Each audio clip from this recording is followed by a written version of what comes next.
Hello everyone, welcome to Easy Learn. Easy Learn में आपको मैं खुशामदीद कहता हूँ।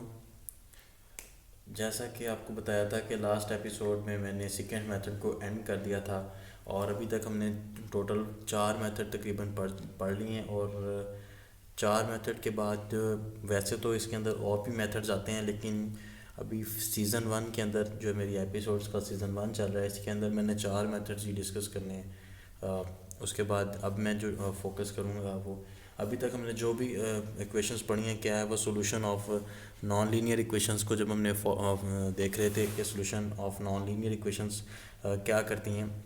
बेसिकली हमने क्या किया है कि अभी तक न्यूमेरिकल मेथड्स की एपिसोड्स की हैं जिसके अंदर solution of non linear equations को हम लोग देखते थे।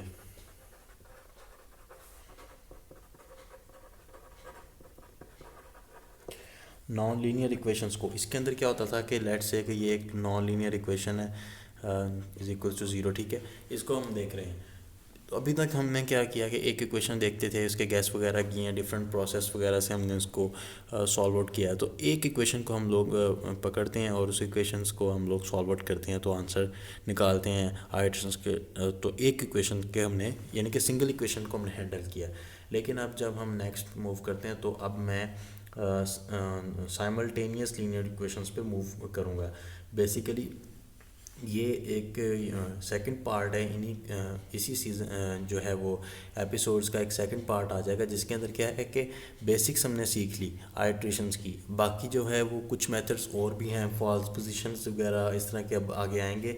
वो सिंगल इक्वेशंस को जैसे कि अभी जैसे अभी हमने किया सिंगल इक्वेशन को ट्रीट करते हैं। लेकिन अब मैं जो है वो आगे मूव करना चाहता हूँ।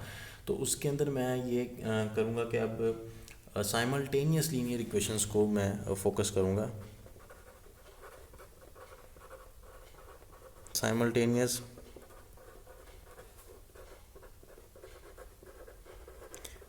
साइमल्टेनियस लीनियर इक्वेशंस को जब मैं फोकस करूँगा तो उसके अंदर ये है कि एक से ज़्यादा इक्वेशंस मेरे पास आएंगी। तो जब एक से ज़्यादा इक्वेशंस आएंगी तो वो एक सेकंड कैटेगरी आ जाती है। कैटेगरी वन हमने देख ली है। कैटेगरी वन में क्या मैंने आपको बताया है कि हम लोग क्या करते थे। कैटेगरी वन में हमने non linear equation single equations दी थी, और अब ये यूँ समझ लें कि पार्ट टू है जो हमारी इसी सीरीज़ के अंदर आएगा। जब मैं इसका सीज़न टू लॉन्च करूँगा, जब मैं इसकी सीज़न टू की वीडियोस अपलोड करूँगा आने वाले वक्तों में, तो तब मैं इस दोबारा से नॉन लीनियर इक्वेशंस को फोकस करूँगा। पहले इसी तरह ही से कैटेगरी वन में फ़र्दर मेथड डिस्कस करूँगा, क्योंकि ये अभी चार मेथड जैसे इस हमने सीज़न वन में डिस्कस किए हैं, तो इसी तरह चार हम नेक्स्ट टाइम डिस्कस करेंगे नॉन लीनियर इक्वेशंस को सिंपली। तो उसी टाइम फिर हम लोग बाद में साइमल्टेनियस लीनियर इक्वेशंस को भी दोबारा से कुछ और मेथड्स डिस्कस करेंगे। कुछ मेथड्स हम इस सीज़न में डिस्कस करेंगे, कुछ हम लोग नेक्स्ट टाइम डिस्कस करेंगे। तो ये तो था थोड़ा सा आपको मैंने बताना था कि अब पार्ट टू शुरू हो गया। इनके अंदर हम लोग एक से ज़्यादा इक्वेशंस को डिस्कस करेंगे। ये उससे थोड़ा सा टफ काम है, और यही असल यूँ समझ जाएंगे ये असल काम अब शुरू हो गया। अब इस काम के अंदर जब एक से ज़्यादा इक्वेशंस शुरू होंगी तो सबसे पहले हम गाउसियन एलिमिनेशन मेथड को फोकस करेंगे। तो गाउसियन एलिमिनेशन मेथड के लिए जो है वो और जो आगे भी मेथड्स होंगे वो बेसिकली बेस कर रहे होंगे मेरी ये मैट्रिक्स के ऊपर बेस करते हैं। तो मैट्रिक्स के ऊपर चूँकि बेस करते हैं तो इंट्रोडक्शन में मैंने मैट्रिक्स को फोकस करना है। मैं आज मैट्रिक्स के ऊपर बात करूँगा क्योंकि हमारा पार्ट टू ये जो चीज़ मैट्रिक्स लफ्ज़ लिखा हुआ है इसके ऊपर बेस करता है। हमारा जो पार्ट टू जो हम लोग आगे आने वाले वक्तों में भी डिस्कशन करेंगे, वो हमारा पार्ट टू जो है वो मैट्रिक्स के ऊपर टोटली बेस करेगा। जितने भी आने वाले मेथड्स होंगे मोस्टली मेथड्स जो हैं वो मैट्रिक्स पे बेस करेंगे, और इसलिए हम मैट्रिक्स को एक अच्छे तरीके से पहले मैट्रिक्स को समझा जाए। हम ज़्यादा डीपली तो नहीं जाएंगे, लेकिन हर चीज़ को जो आने वाले वक्तों में आएगी उसको मैं एक ही दफ़ा यहाँ पर एक्सप्लेन कर दूँगा, बार बार उसकी एक्सप्लेनेशन नहीं की जाएगी। तो मैट्रिक्स को आप लोगों ने इस वीडियोस में एक दो वीडियोस बनेंगी इसके ऊपर, उनके अंदर आपने अच्छे तरीके से अंडरस्टैंड करना है। अगर आप लोग इसकी मैट्रिक्स को अच्छे तरीके से यहाँ से अंडरस्टैंड कर लेते हैं तो आपको आने वाली वीडियोस में कोई भी मुश्किलात का सामना नहीं करना पड़ेगा। बेसिकली ये कुछ भी नहीं है, मैट्रिक्स इज़ सिंपली जो है हम वो लोग प्रीवियस कॉन्सेप्ट्स को रिवाइज करेंगे। मैट्रिक्स हम लोग क्यों जो है हर जगह इस्तेमाल करते हैं, क्या है कि आप जैसे प्रेजेंटेशंस की अगर जैसे यूज़ करते हैं पावर पॉइंट्स वगैरह में, तो वहाँ पे क्या है टाइम टेबल्स और डिफरेंट चीज़ें हैं और चार्ट्स हम लोग बनाते हैं, टेबल्स ऐड करते हैं। टेबल्स क्या है बेसिकली कि मैट्रिक्स की एक फॉर्म है। और अभी जैसे एक सिंपल एग्जांपल से मैं स्टार्ट करता हूँ, बहुत ही ज़्यादा बेसिक एग्जांपल। मैं कहता हूँ कि एक ये मेरे पास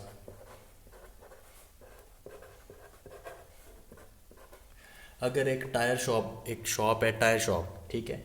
अगर एक टायर शॉप वो कहता है कि आदमी, एक टायर शॉप वाला, कि मैं जो है उसके पास 3 ब्रांड पड़े हुए हैं, लेट से कि एक उसके पास है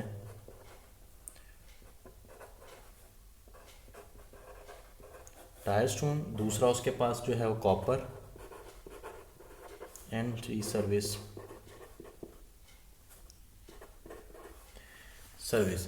ये तीन, एक मैंने वैसे ही एक आपको समझाने के लिए एग्जांपल ली है, ठीक है। एक टायर शॉप है, उसके टायर शॉप वाला कहता है कि मेरे पास 3 ब्रांड्स हैं और वो सेल हो रहे हैं। अब वो इन तीन को अपने एक मंथ की उसने सेटिंग की है। अब एक मंथ को वो ऐसे याद रखेगा कि ये टायर कितना सेल हुआ, ये कितना सेल हुआ, तो एक काफ़ी डिफ़िकल्ट सा काम हो जाएगा। इसको अंडरस्टैंडिंग के लिए वो भी क्या यूज़ करता है, एक मैट्रिक्स की फॉर्म यूज़ करता है, और ये हम लोग भी यूज़ करते हैं अपनी डेली लाइफ में। इसी को ही मैं ज़रा आसान अल्फाज में बताने लगा हूँ टायर शॉप की एग्जांपल देके, कि हम भी किस तरह इतने ज़्यादा ये यूज़ करते हैं आमतौर पे, लेकिन हम लोगों को इतना पता नहीं है कि हम ये मैट्रिक्स ये चीज़ें हैं, ठीक है। तो अब देखते हैं कि वो कहता है कि टायर स्टोन, वो कहता है कि जो मेरा टायर स्टोन जो है वो वीक 1, पहले वीक मतलब एक मंथ का, वो मंथली वो अपना जो है वो सेटअप तैयार करवा रहा है कि और कितने मंगवाए जाएं, या कितना प्रॉफिट हुआ है या लॉस हुआ है, या कितनी चीज़ें और जो है रिक्वायर्ड होंगी, ठीक है। वो इस तरह की चीज़ों का कैलकुलेशंस के लिए वो एक मंथ के एंड पे चार्ट बना रहा है, ठीक है, टायर शॉप वाला। तो ये वीक 1, दूसरा वीक, तीसरा वीक और ये चौथा वीक, टोटल उसने 4 वीक्स रखे हैं, मंथ के 4 वीक्स उसने रख लिए हैं। अब टायर स्टोन उसने एक ब्रांड है, लेट से ये एक ब्रांड का नेम रख लिया उसने टायर स्टोन, और एक ब्रांड है जो कॉपर की वायर्स इस्तेमाल करते हैं उसके अंदर, उसने उसका नाम कॉपर रखा है। ये एग्जांपल सर्विस टायर्स हैं, ठीक है। तो अब उसने कहा कि ये तीन जो हैं वो मैं रखता हूँ, और इसका उसने जो ग्राफ बनाया है, सॉरी ग्राफ कह रहा हूँ, इसका उसने जो यहाँ पर मैट्रिक्स बनाया है, उसके अंदर उसने कुछ यूँ एक रफली रीडिंग, ये लेट से कि मैं कुछ यहाँ पर टर्म्स लिख देता हूँ। ये देखें, ये उसने क्या किया है कि अब उस एक टायर शॉप वाले ने अपना एक टेबल बनाया। इस टेबल में क्या किया उसने, मैट्रिक्स बनाया। जस्ट उसने ये है कि मैंने इसको ज़रा मैट्रिक्स की ज़रा तरतीब से लिख दिया। अगर आप ये चीज़ें ये वाली रो इस तरह मिटा दें, तो ये क्या है कि ये उसने मैट्रिक्स बनाया, मैंने ये जस्ट मैट्रिक्स के जो हैं वो ब्रैकेट्स यूज़ किए हैं, तो मैट्रिक्स की फॉर्म ज़रा वाज़ेह लगने लग गई है। क्या किया उसने, देखें, एक टायर स्टोन उसने एक कंपनी, अब वो देखें इजीली कैलकुलेशन कर सकता है। कैसे कैलकुलेशन कर सकता है कि अगर कोई वो चाहता है कि मैं अगर एक बंदा आया उसका, या मैनेजर है, या वो किसी को आगे बताना चाहता है कि मेरी क्या रेशो चल रही है, वो चाहता है कि मैं कॉपर की रेशो देखूं, कॉपर वीक 3 में, कॉपर कॉपर देखें आप, कॉपर की रो, मैं वीक 3 में देखना चाह रहा हूँ कॉपर कितना सेल हुआ, कॉपर वाला टायर, ठीक है। तो कॉपर का आप इस रो में जाएं, उसके बाद आप कॉलम नंबर वीक 3 ये आ रहा है, वीक 3 ये आ गया, और आपका कॉलम ये आ गया, तो यहाँ पे ये इंटरसेक्शन हुई, तो ये मेरा 15 आ गया, ठीक है। अब वो कहता है कि सर्विस टायर जो हैं वो वीक 4 में कितने सेल हुए हैं, तो ये सर्विस टायर की ये रो है, ये वीक 4 आ रहा है, और ये आपके 27 सेल हुए हैं। कितनी ईजीली हम लोग इसको, बगैर इसके कि मैं अपने माइंड्स में या कहीं और किसी और तरीके से लिख के रखूँ, तो ये हम मैट्रिक्स क्यों यूज़ करते हैं कि ये बहुत ही ज़्यादा ईजिएस्ट वे है। मैट्रिक्स बेसिकली क्या है, एक रेक्टेंगुलर अरे ऑफ एलिमेंट है।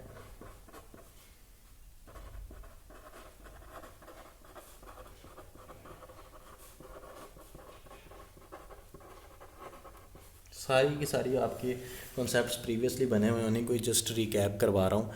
एक रेक्टेंगुलर अरे ऑफ एलिमेंट्स है, जैसे कि ये एक मैट्रिक्स अगर आपके पास ये है, इसके अंदर आप लोग डिफरेंट एलिमेंट्स रख सकते हैं ये, और इनको आप नंबरिंग दे देते हैं, ठीक है। ये डिफरेंट, मैं कहता हूँ कि ये एक मैट्रिक्स मैंने बनाया, इसकी ये इस तरह से आप नंबरिंग देते होते हैं,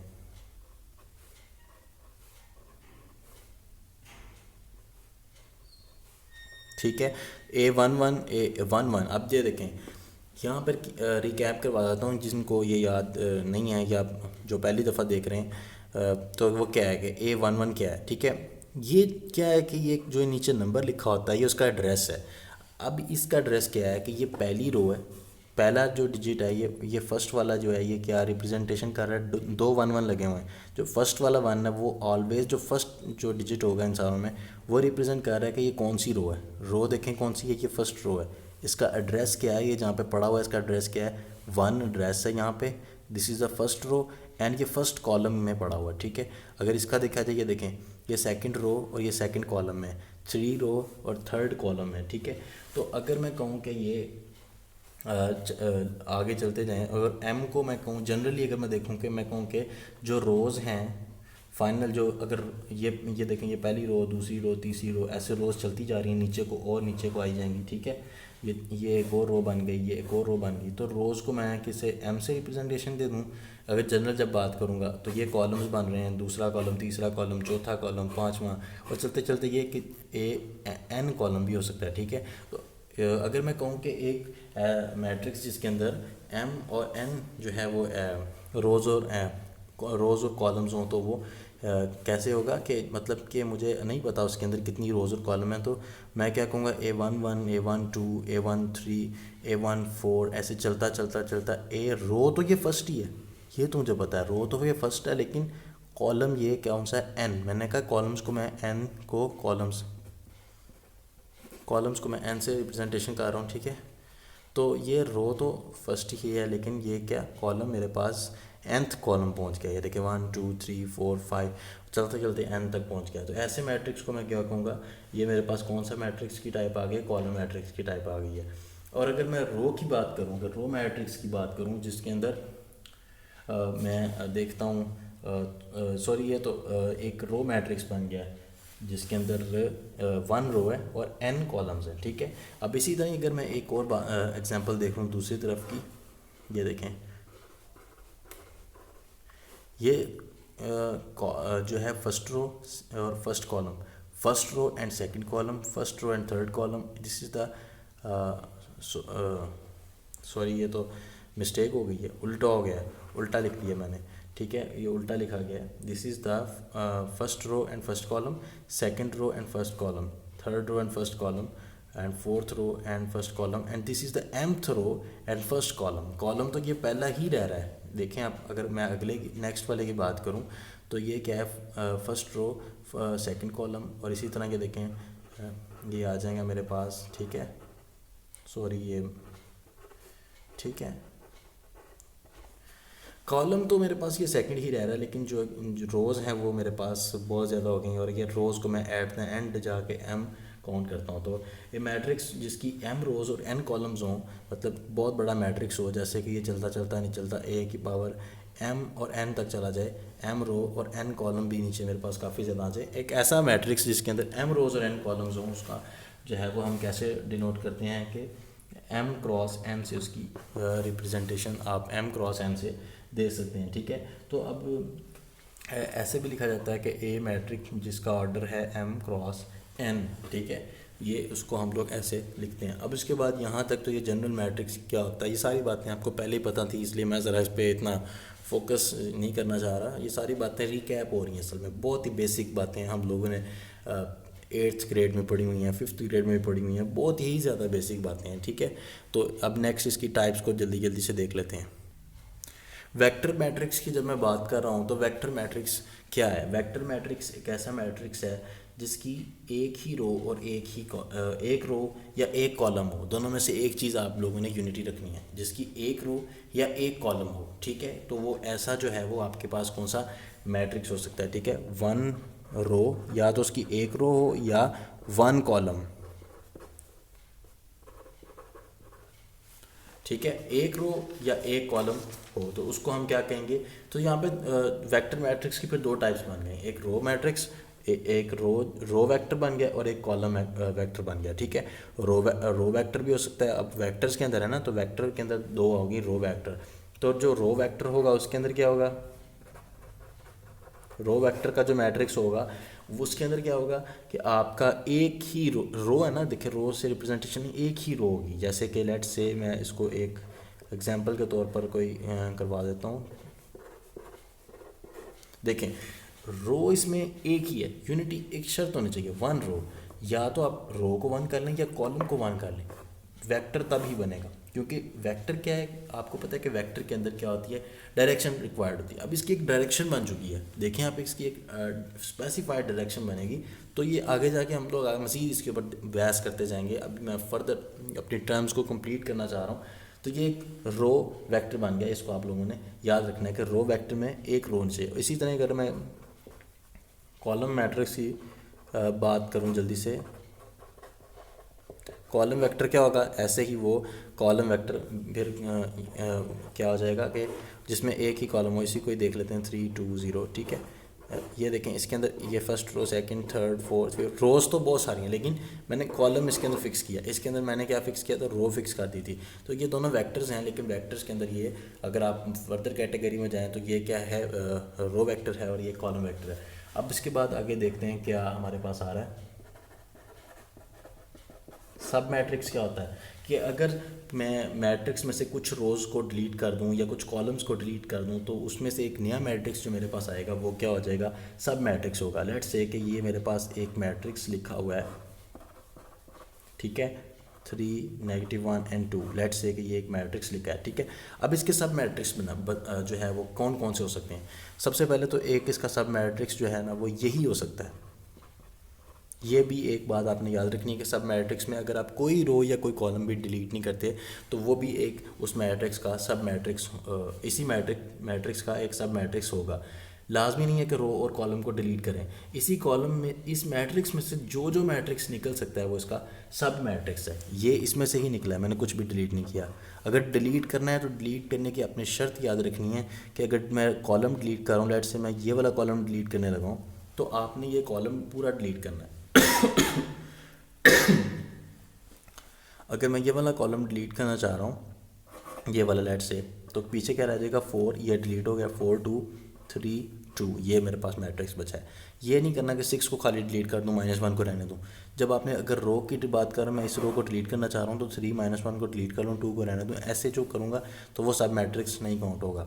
4 6 2 बस ये रह गया, ये नीचे वाला मैंने डिलीट कर दिया। हाँ, आप ये भी कर सकते हैं कि अगर रो को भी डिलीट कर दें साथ ही कॉलम को भी डिलीट कर दें, जैसे 4 6 बस ये रह गया, ये भी डिलीट कर दी, ये भी डिलीट कर दी। आप ऐसे भी कर सकते हैं, एक से ज़्यादा जितनी बारी मर्जी कर लें, ये वाली चीज़ भी डिलीट कर लें, ये वाली रो भी डिलीट कर लें, ये वाला कॉलम भी डिलीट कर दें, जस्ट 4 रह गया। दिस इज़ आल्सो ए सब मैट्रिक्स। तो ये चीज़ें जो हैं आप लोगों ने देख लेनी है। इसकी इन सारी चीज़ों को मैं थियोरेटिकली जो है वो एक नोट्स जो है मेरे पास, उनको मैं नोट्स बनाकर एक अपलोड कर दूंगा फेसबुक पे या पेज पे, आप लोग उसको विज़िट कर लीजिएगा। वहाँ से आप लोग इसकी सही तरह से, अगर आप डेफिनेशन को देखना चाह रहे हैं या फर्दर इसकी कोई एक्सप्लेनेशन देखना चाह रहे हैं, जो बात आपको यहाँ से नहीं समझ आ रही, तो उसको भी आप, हो सकता है बाज़ औक़ात कुछ बात आपको माइंड में क्वेश्चन अराइज हो रहा है, उसको तो आप लोग वैसे कमेंट्स में भी लिख सकते हैं। खैर, लेकिन मैं उसके नोट्स जो हैं प्रॉपर एक वो मैं अपलोड कर दूँगा। स्क्वायर मैट्रिक्स को देखते हैं।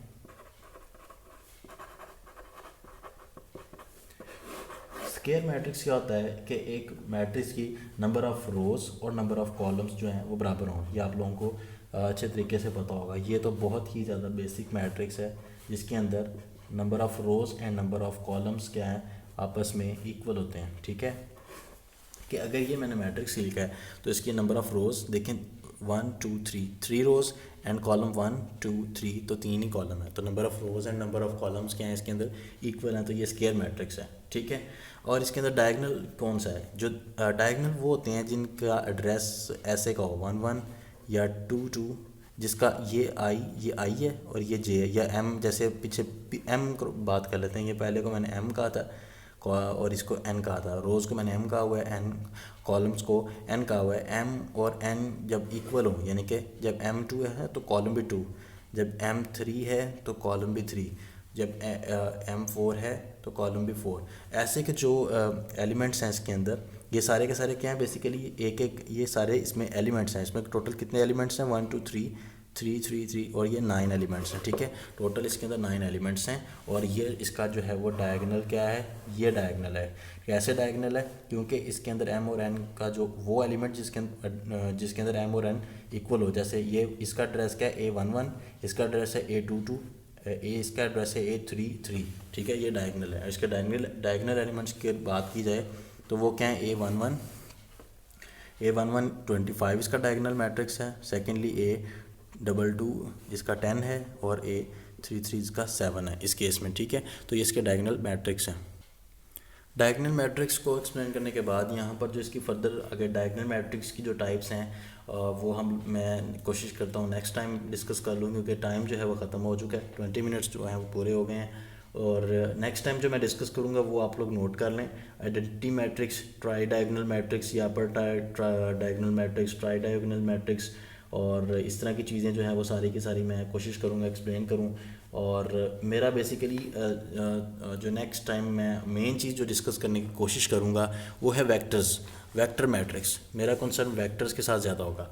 उसके अलावा वेक्टर्स के अलावा मैं आप लोगों को एक और इम्पॉर्टेंट चीज़ भी करवाने की कोशिश करूँगा, वो होगा डायगोनली डोमिनेंट मैट्रिक्स। ये दो चीज़ें जो है वो मैं आप लोगों को नेक्स्ट टाइम मेन करवाने की कोशिश करूँगा। तो अपना बहुत सारा ख्याल रखिएगा। कोई क्वेश्चंस वगैरह हों तो वो आप लोग कमेंट्स में कमेंट्स वगैरह कर सकते हैं। ज़िंदगी रही तो नेक्स्ट टाइम फिर एक मुलाकात होगी एक नई एपिसोड के साथ। तब तक के लिए अपना बहुत सारा ख्याल रखिएगा। टेक केयर, अल्लाह हाफिज़।